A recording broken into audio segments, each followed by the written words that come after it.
नमस्कार दोस्तों, जोहर क्लासेस में आप सबका स्वागत है। मैं राजस्थान भूगोल सीरीज चल रही थी, उसमें मैंने शायद परिचय से लगा कि मोटा मोटा ऊपर वाले भाग में मैंने करवा दिया था। आज अपन देखते हैं कि राजस्थान मरुस्थल तो मैंने थोड़ा सा बता दिया था कि मरुस्थल कितना कहाँ से कहाँ तक भारत के संदर्भ में, राजस्थान के संदर्भ में बता दिया था। और पश्चिमी मरुस्थल अपना जो है उसको अपन थोड़ा सा वर्गीकरण के माध्यम से बताना था। उसमें मैं थोड़ा सा आगे चलता हूँ। अपन पढ़ रहे थे राजस्थान का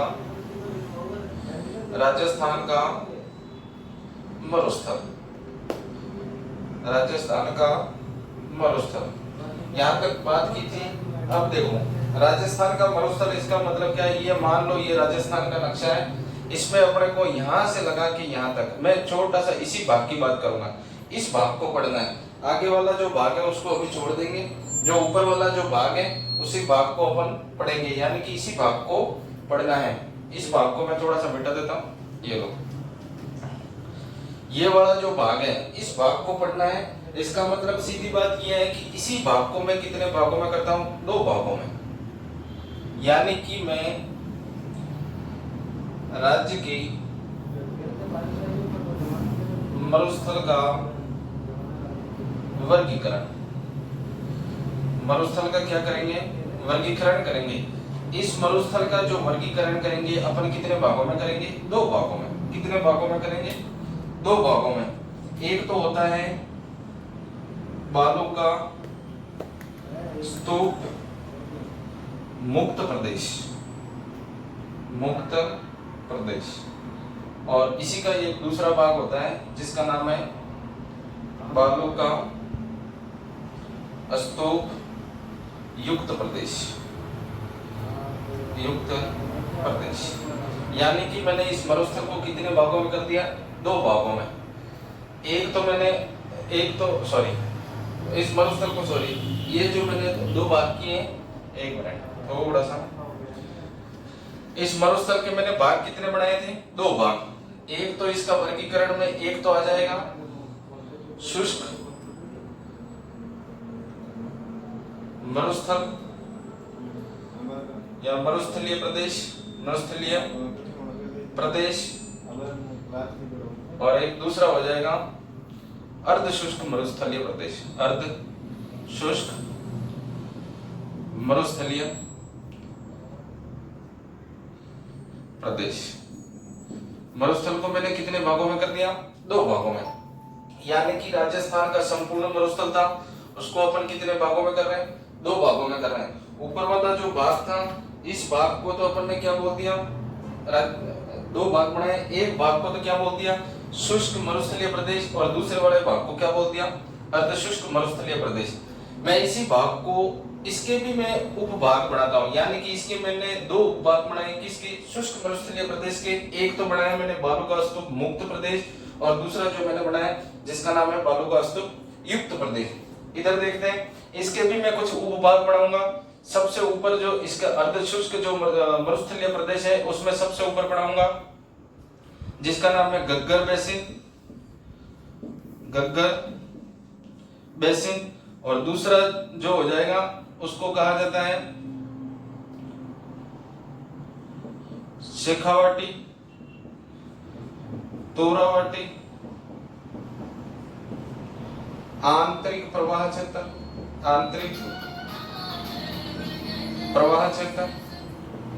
इसी को ही कहा जाता है बांगर प्रदेश। इसी को ही क्या कहते हैं? बांगर प्रदेश। तीसरा जो बात करते हैं अपन, नागौरी उच्च भूमि, और इसी में ही अपन बात करें तो एक और बना देंगे जिसका नाम है लूणी बेसिन प्रदेश।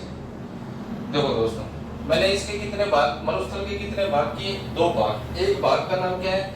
शुष्क मरुस्थलीय प्रदेश, और दूसरे भाग का क्या नाम है? अर्ध शुष्क मरुस्थलीय प्रदेश। शुष्क मरुस्थलीय प्रदेश था, उसी के मैंने कितने भाग बनाए? 2 भाग बनाए।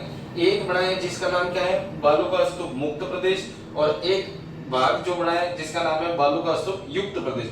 मुक्त का मतलब यह है, मुक्त का मतलब इस ऐसा मरुस्थलीय प्रदेश जहां पे रेत की आकृति नहीं बनती। बालुका का मतलब होता है रेत, बालुका का मतलब क्या हो जाएगा, रेत। स्तूप का मतलब होता है आकृति, स्तूप का मतलब क्या हो जाएगा, आकृति, या इसको बोल दो स्थलाकृति, स्थलाकृति। यानी कि जहां रेत की आकृति या रेत की स्थलाकृति नहीं हो उसको तो कहा जाता है मुक्त प्रदेश। और यहाँ मैंने लिखा है बालू का स्तूप युक्त प्रदेश, यानी कि जहां पे रेत की आकृति हो उस क्षेत्र को क्या कहा जाएगा, बालू का स्तूप युक्त प्रदेश।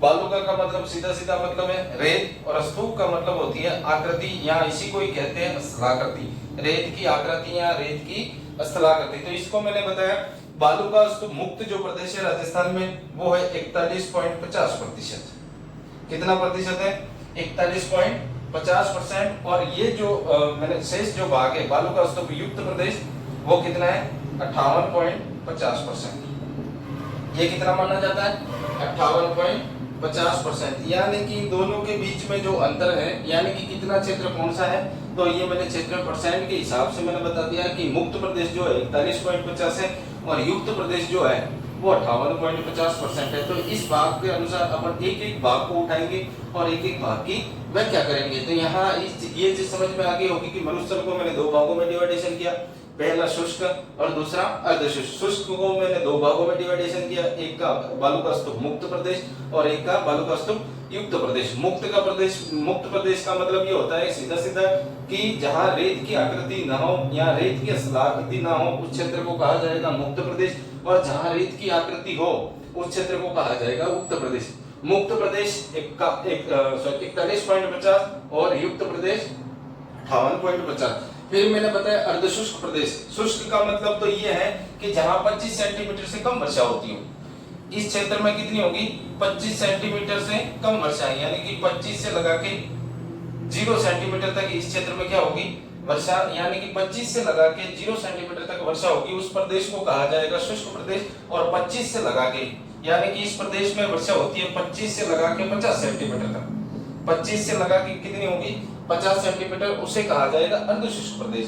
तो इसको मैंने इतने भागों में किया। अर्धशुष्क प्रदेश को मैंने सबसे पहले घग्गर बेसिन क्षेत्र, यानी कि सबसे ऊपर घग्गर बेसिन क्षेत्र है। दूसरा जो क्षेत्र है जिसको शेखावाटी क्षेत्र कहते हैं, जिसको तोरावाटी क्षेत्र कहते हैं, जिसको आंतरिक प्रवाह क्षेत्र भी कहते हैं, जिसको बागर प्रदेश भी कहा जाता है। और तीसरा जो मैंने लिखा है, जिसको लिखा है नागौरी उच्च भूमि, यानी कि नागौर के वह क्षेत्र जहां नागौरी उच्च, इसकी भी कोई विशेषता है अपन आगे बात करेंगे। उसके बाद में जो है, जो लास्ट में मैंने लिखा है लूणी बेसिन, यानी कि इसके भी भाग कितने हो जाएंगे, 4, और इसके भाग कितने हो जाएंगे, 2। इतना उतर ले, फिर आगे चलते हैं। 30 सेकंड का समय।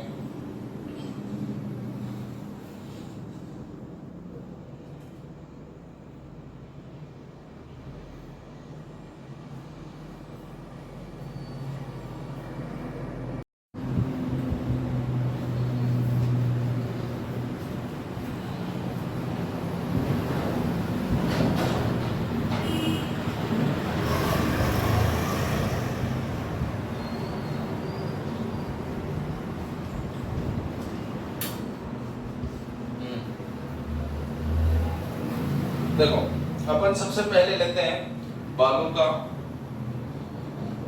स्तूप मुक्त प्रदेश। बालू का स्तूप मुक्त प्रदेश, यानी कि जिस क्षेत्र में क्या नहीं हो, रेत की ढीले नहीं हो, उस क्षेत्र की बात करेंगे। एक क्षेत्र का नाम याद रखना है,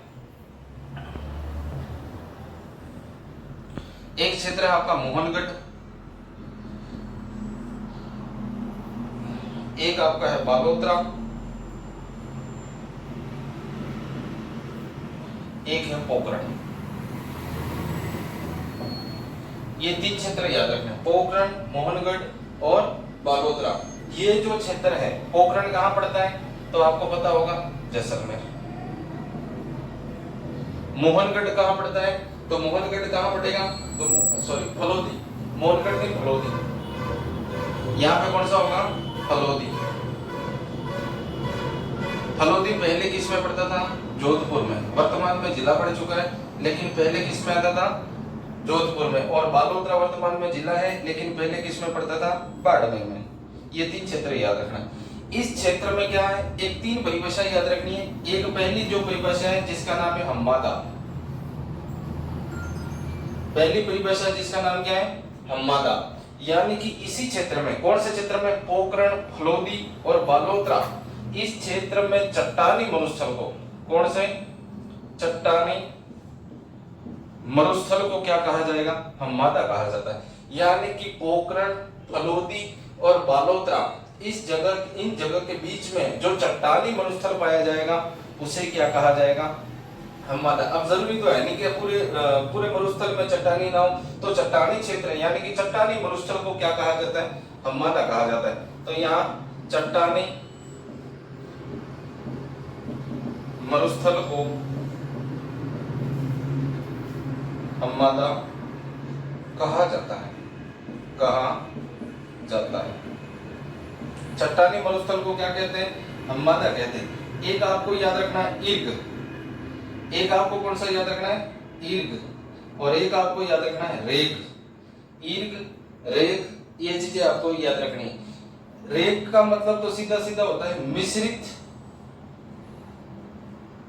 मरुस्थल को रेग कहा जाता है, रेग कहा जाता है। मिश्रित मरुस्थल को क्या कहा जाता है, रेग कहा जाता है। अर्थात इसका मतलब क्या है कि जहां मरुस्थल है उसी मरुस्थलीय क्षेत्र में चट्टानी मरुस्थल भी होगा और सामान्य जो मरुस्थल होता है वो भी होगा। तो इसी मिश्रित मरुस्थल को क्या कहा जाएगा, रेग कहा जाएगा। क्या कहा जाएगा, रेग। इर्ग क्या है, इस जगह को छोड़ के, कौन सी जगह को छोड़, पोखरण, बालोतरा और फलोदी, इस क्षेत्र को छोड़ के बाकी जो मरुस्थल है इस क्षेत्र को क्या कहा जाएगा, इर्ग। यानी कि हम्मादा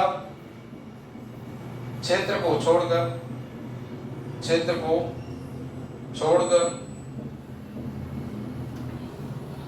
अन्य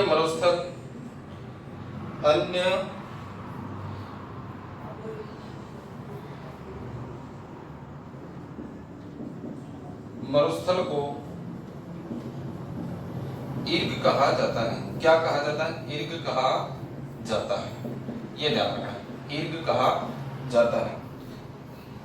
रेग की परिभाषा रहेगी, रेग का मतलब होता है मिश्रित मरुस्थल को रेग कहा जाता है, रेग कहा जाता है। मिश्रित मरुस्थल को क्या कहा जाता है, रेग कहा जाता है। हाँ, एक मिनट,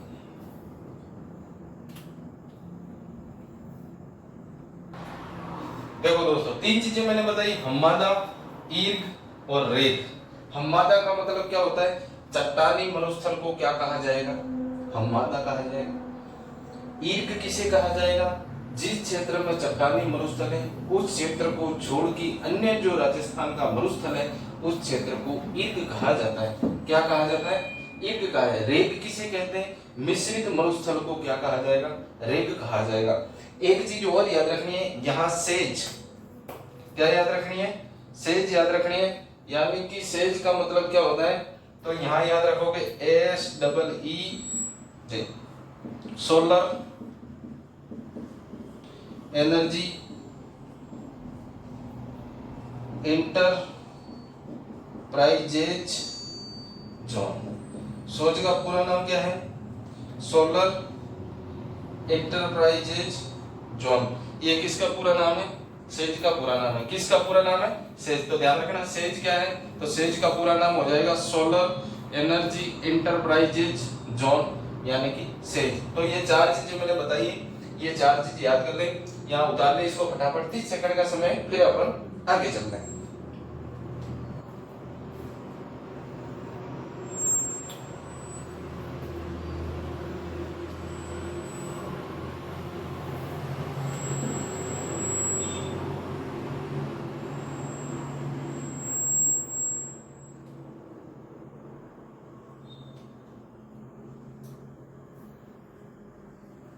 चलो आगे चलते हैं।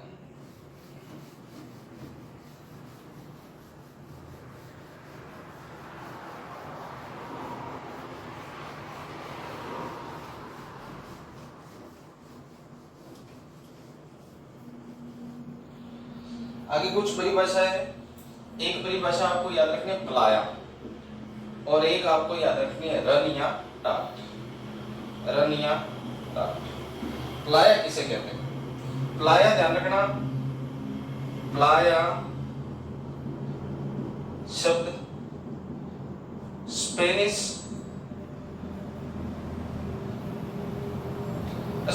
भाषा का शब्द है। स्पेनिश भाषा का शब्द है। कहाँ का शब्द है ये? स्पेनिश भाषा का शब्द है। इसका तात्पर्य क्या होता है? तो ध्यान रखना, इसका जो तात्पर्य होता है उच्च भूमिका, निम्न भाग या निम्न क्षेत्र। उच्च भूमिका, निम्न क्षेत्र, या आप ऐसे भी कह सकते हो कि उच्च भूमि से घिरा हुआ निम्न भूमि क्षेत्र। उच्च भूमि से, ऐसे लिखो आप, उच्च भूमि से घिरा हुआ निम्न भूमि क्षेत्र। निम्न भूमि क्षेत्र, इसको ऐसा भी लिख सकते हो कि इसका तात्पर्य क्या होता है? उच्च भूमि से घिरा हुआ निम्न भूमि क्षेत्र को क्या कहा जाता है? प्लाया। अब प्लाया किसे कहा जाता है? तो ध्यान रखना, इसकी परिभाषा ये बनती है कि इसका अर्थ जो होगा वो क्या हो जाएगा? मरुस्थलीय क्षेत्र में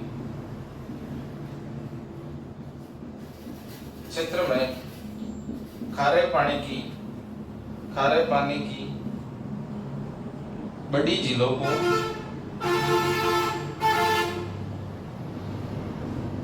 खारे पानी की बड़ी झीलों को प्लाया कहा जाता है। क्या कहा जाता है?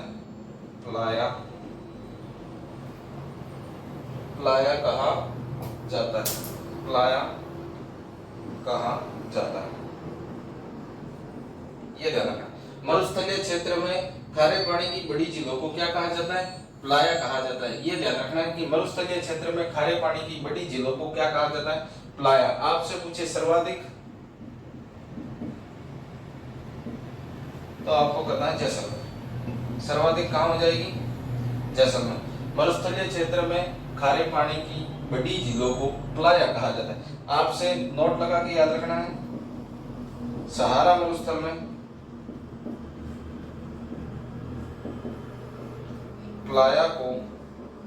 प्लाया झीलों को सट कहा जाता है। क्या कहा जाता है? सट कहा जाता है। ये भी ध्यान रखना है, यानी कि सहारे मरुस्थल में प्लाया झीलों को किस नाम से जानते हैं? सट नाम से जानते हैं। यानी कि अपने यहाँ क्या कहते हैं? प्लाया। मरुस्थलीय क्षेत्र में खारे पानी की बड़ी झीलों को क्या कहा जाएगा? प्लाया। इसके साथ में एक परिभाषा और याद रखें, रन या टाट। इसकी परिभाषा ये हो जाएगी, मरुस्थलीय क्षेत्र में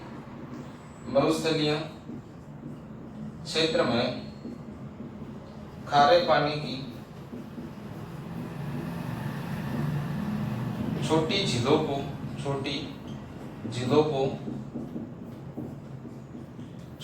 को रन या टाट कहते हैं। रन या क्या कहते हैं? टाट कहते हैं। यानी कि मरुस्थलीय क्षेत्र में खारे पानी की बड़ी झीलों को क्या कहते हैं? बड़ी झीलों को क्या कहेंगे? बड़ी झीलों को प्लाया कहा जाएगा। इसी बड़ी झीलों को यदि सहारे की मरुस्थल के संदर्भ में पूछा जाए तो सहारे की मरुस्थल में क्या कहा जाता है? सट कहा जाता है। और इसके अलावा यदि आपसे पूछे कि रन या टाट, यानी कि इसको सर्वाधिक मात्रा में आपसे पूछे तो कहाँ प्लाया जो झीलें हैं वो सर्वाधिक मात्रा में अपने को कहाँ से मिलेगी? तो जैसलमेर से मिलेगी। कहाँ से मिलेगी? जैसलमेर से मिलेगी। और आपसे ये पूछे, जैसलमेर से मिलेगी और आपसे ये पूछे कि रन या टाट, तो इसी के साथ में याद रखना है खारे पानी की बड़ी झीलों को, सिर्फ इतना याद रखना है कि खारे पानी की बड़ी झीलों को क्या कहा जाता है? प्लाया।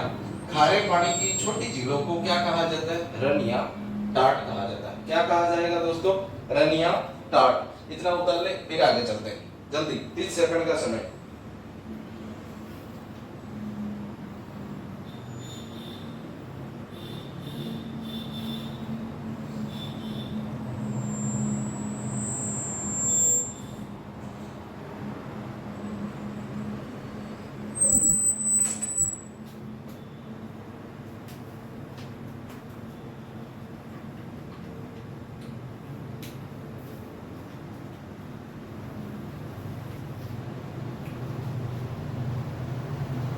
चलो देखो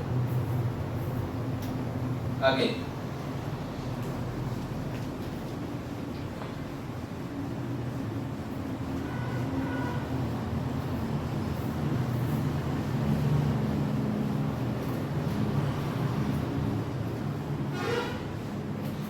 दो परिभाषाएं और याद रखनी है। एक का नाम है बालसन और एक का नाम है तल्ली, या इसी को ही बोल दो पोखर। देखो ये मरुस्थल है, मरुस्थल में यहां मान लो कोई चट्टान है और यहां मान लो कोई चट्टान है। मरुस्थलीय क्षेत्र में यानी कि मरुस्थल के क्षेत्र में जहां चट्टान होती है, चट्टान के बीच में यहाँ एक, जब बारिश होगी यहाँ पे तो यहाँ एक झील का निर्माण होगा। किसका निर्माण होगा? दो पर्वतों के बीच में किसका निर्माण होगा? झील का निर्माण होगा। इसी झील को कहा जाता है बालसन। इसी झील को क्या कहा जाता है? बालसन। यानी कि दो पर्वतों के बीच में ये पर्वत है और ये भी पर्वत है। दो पर्वतों के बीच में मीठे पानी की बड़ी झीलों को, मीठे पानी की कैसी होनी चाहिए? बड़ी झीलों को क्या कहा जाएगा? बड़ी झीलों को कहा जाता है बालसन। यानी कि जहां पर्वत है तो पर्वतों के सहारे सारे पानी मीठा ही होगा, तो इसका मतलब दो पर्वतों के बीच में मीठे पानी की बड़ी झीलों को क्या कहा जाता है? बालसन कहा जाता है। साथ में तल्ली या पोखर, तल्ली या पोखर साथ में याद रखना है कि दो पर्वतों के बीच में मीठे पानी की छोटी झीलों को क्या कहा जाता है? तल्ली या पोखर कहा जाता है। यानी कि दो पर्वतों के बीच में मीठे पानी की बड़ी झीलों को क्या कहा जाता है? बालसन कहा जाता है। लेकिन आपसे ये पूछे तल्ली या पोखर क्या चीज है, तो दो पर्वतों के बीच में मीठे पानी की छोटी झीलों को क्या कहा जाता है? तल्ली या पोखर कहा जाता है। देखो आगे परिभाषा।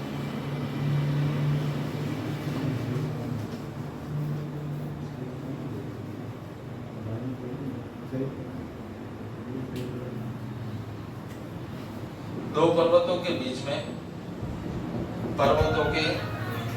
दो पर्वतों के बीच में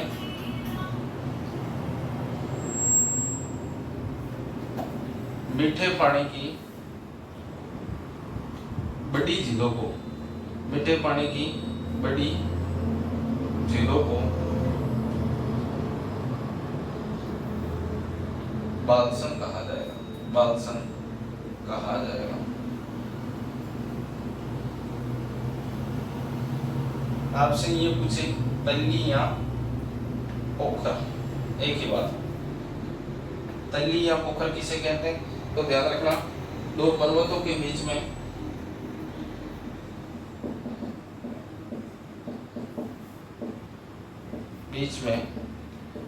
मीठे पानी की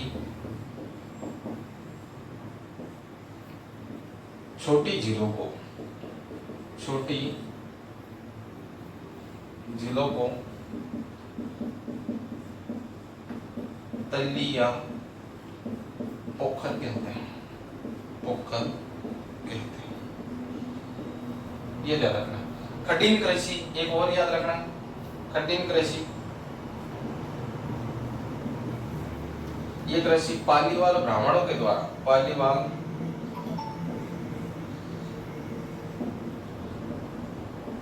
ब्राह्मणों के द्वारा की जाने वाली मिश्रित कृषि को क्या कहते हैं? मिश्रित कृषि को, मिश्रित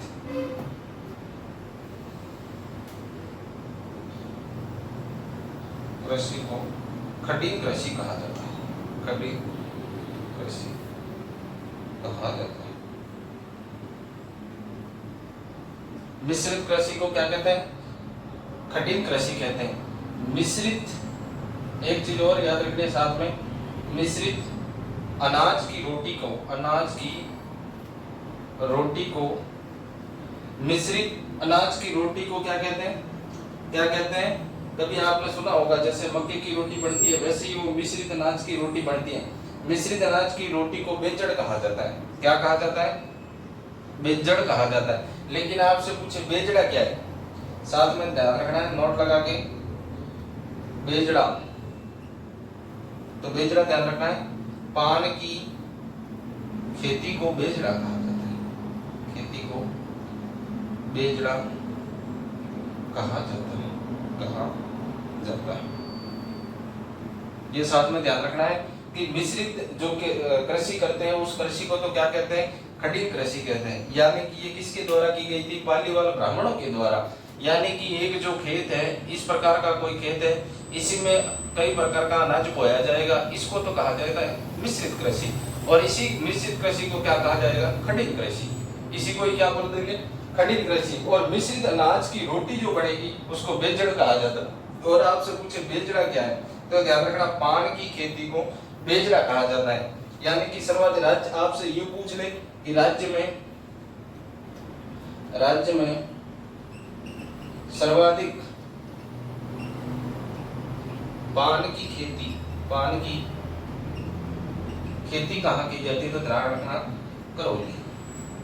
कहाँ की प्रसिद्ध है, करौली। आपसे पूछे कि मिश्रित अनाज की रोटी को क्या कहते हैं, बेजड़ कहते हैं। बेजड़ा क्या है, पान की खेती को बेजड़ा कहते हैं। और आपसे पूछे सर्वाधिक पान की खेती कहाँ की जाती है, करौली में की जाती है। मैंने यहाँ क्या लिखा, बालसर दो पर्वतों के बीच में मीठे पानी की बड़ी झीलों को बालसर कहते हैं। तल्लियां पोखर दो पर्वतों के बीच में मीठे पानी की छोटी झीलों को तल्लियां पोखर कहते हैं। यहाँ तक उतार लें, फिर अपन आगे चलते हैं।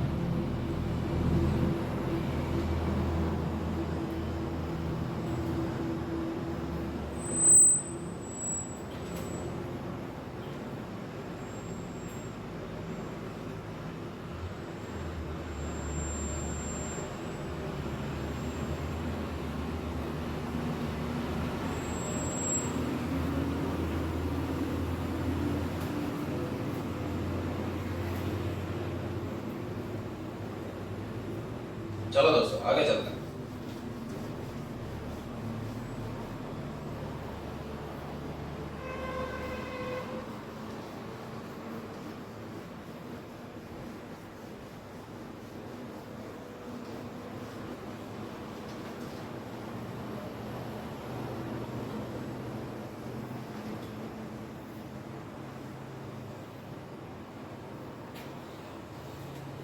आगे देखते हैं लाठी सीरीज।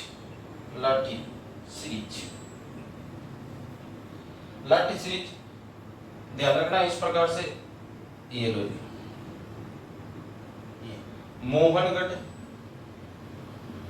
से लगा के पोखरण के बीच, और ये दोनों क्षेत्र कहाँ पड़ते हैं, जैसलमेर में। मोहनगढ़ से पोखरण के बीच में मीठे पानी की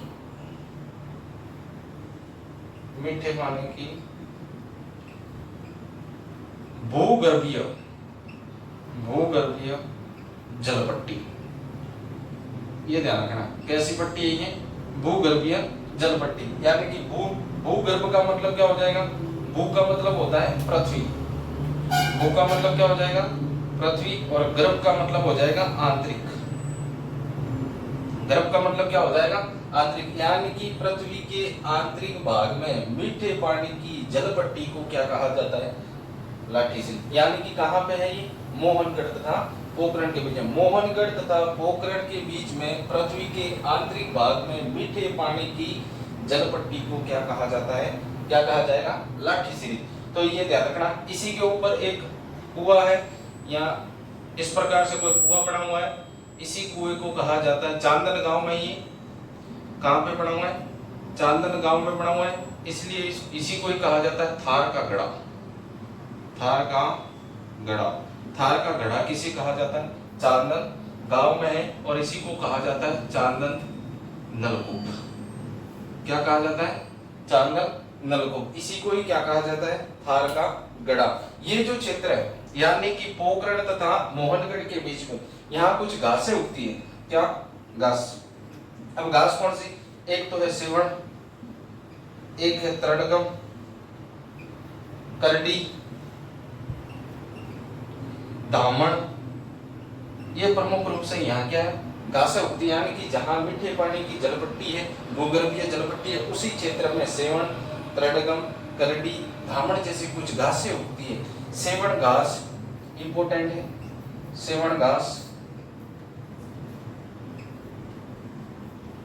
गोडावन का प्रजनन केंद्र माना जाता है।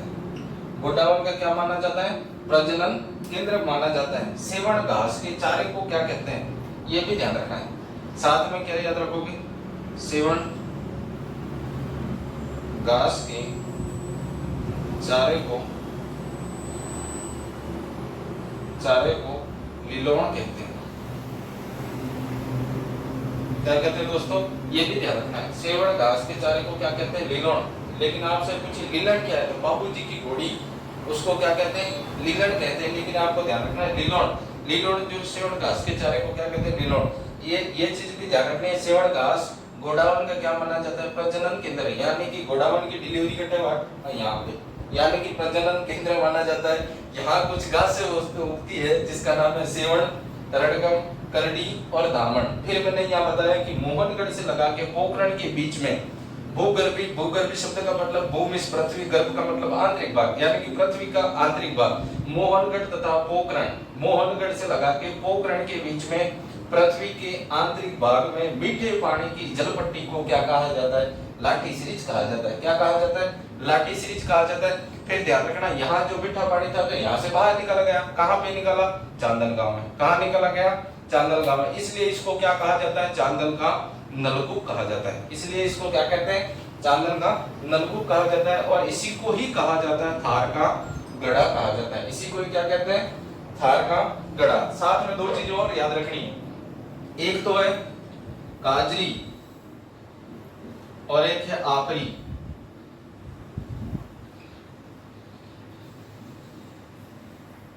केंद्रीय शुष्क अनुसंधान केंद्र, शुष्क अनुसंधान केंद्र। और ये दोनों केंद्र कहाँ है, जोधपुर में। कहाँ है ये दोनों, जोधपुर में। ये भी साथ में आपको याद रखना। इनका काम क्या है, इसी क्षेत्र को, जैसे ये नई चीज मिली, इन क्षेत्रों को खोजने का काम है। इसकी मेरे हिसाब से 1559 में इसकी क्या हुई थी, स्थापना हुई थी। 1559-60 के बीच में हुई थी।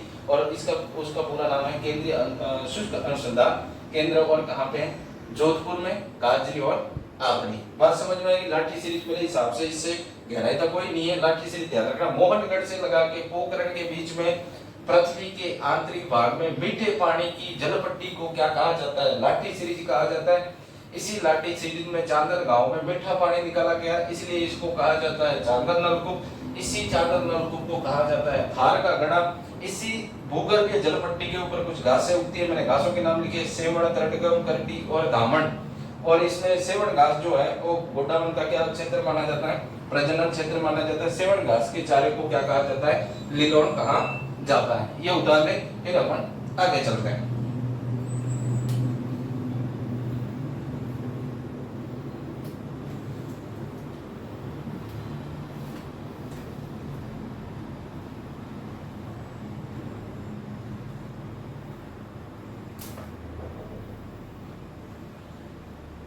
चलो दोस्तों, आज के लिए इतना। फिर आगे, इसके आगे जो बात करेंगे और कल करेंगे। आज के दिन इतना। आप एक से दो बार देख ले, आराम से समझ में आ जाएगा। ठीक है, धन्यवाद।